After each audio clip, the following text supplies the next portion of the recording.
우리는 코로나19를 이겨가고 있지만 그 과정에서 사망자가 적지 않게 발생하여 마음이 매우 무겁습니다.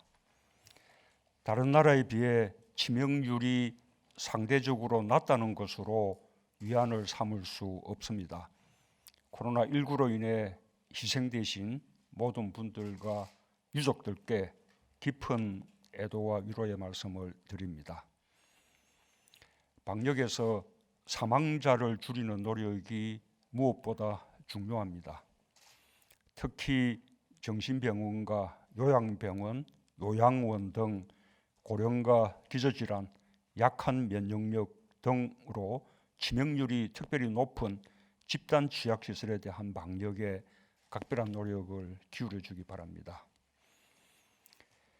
우리가 방역에서 세계적으로 높은 평가를 받고 있는 것은 국민들께서 정부의 조치를 신뢰해 주시고 굳건한 연대와 협력으로 방역에 적극적으로 참여해 주신 덕분입니다. 코로나19로 인한 경제 위기를 극복하는 비결도 마찬가지일 것입니다. 코로나19가 세계 경제에 남기는 상처가 얼마나 크고 깊을지, 그 상처가 얼마나 오래 갈지 아무도 예측할 수 없는 상황입니다. 당장도 어렵지만 미래도 불확실합니다. 당장의 어려움을 타개해 가면서 어두운 터널을 지나 경기를 반등시키는 긴 호흡을 가져야 합니다. 어려운 상황이지만 정부는 최선을 다할 것이며 앞장설 것입니다. 국민들께서 정부를 믿고 연대와 협력의 정신으로 한마음이 되어주신다면 코로나19는 물론 그로 인한 경제 위기까지 충분히 극복해낼 수 있을 것입니다. 2차 비상경제회의 때 약속드렸듯이 정부는 저소득 계층과 일정 규모 이하의 중소기업, 소상공인, 자영업자들을 위해 4대 보험료와 전기요금의 납부 유예 또는 감면을 결정했습니다. 당장 3월분부터 적용할 것이며 구체적 내용은 정부가 따로 발표할 것입니다. 저소득층 국민들께는 생계비의 부담을 덜고 영세 사업장에는 경영과 고용 유지에 도움이 되기를 기대합니다.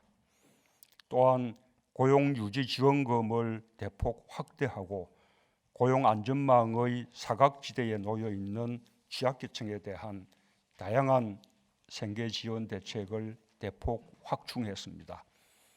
고용안정과 함께 무급휴직자, 특수고용 및 프리랜서 노동자, 건설일용 노동자 등의 생계보호와 코로나19로 인해 피해 입은 소상공인들의 경영 회복과 사업 정리 및 재기 지원에 적지 않은 도움이 될 것으로 기대합니다.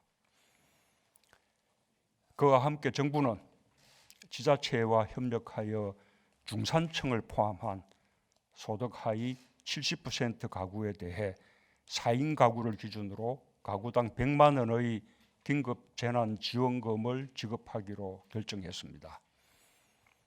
이 결정은 쉽지 않은 결정이어서 많은 회의와 토론을 거쳤습니다. 코로나19로 인해 모든 국민이 고통받았고 모든 국민이 함께 방역에 참여했습니다. 모든 국민이 고통과 노력에 대해 보상받을 자격이 있습니다.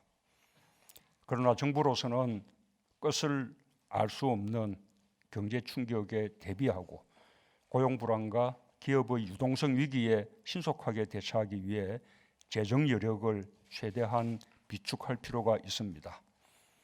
경제적으로 좀 더 견딜 수 있는 분들은 보다 소득이 적은 분들을 위해 널리 이해하고 양보해 주실 것을 당부드립니다.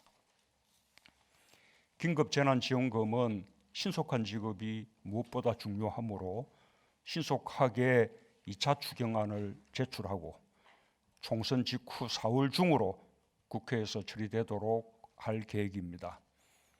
또한 재정 여력의 비축과 신속한 이하 합의를 위해 재원의 대부분을 뼈를 깎는 정부 예산 지출 구조 조정으로 마련하겠습니다.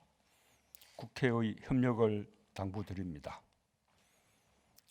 정부가 재정 운영에 큰 부담을 안으면서 결단을 내리게 된 것은 어려운 국민들의 생계를 지원하고 방역의 주체로서 일상 활동을 희생하며 위기 극복에 함께 나서 주신 것에 대해 위로와 응원이 필요하다고 여겼기 때문입니다. 또한 코로나19가 진정되는 시기에 맞춰 소비 진작으로 우리 경제를 살리는 데도 큰 역할을 할 것입니다.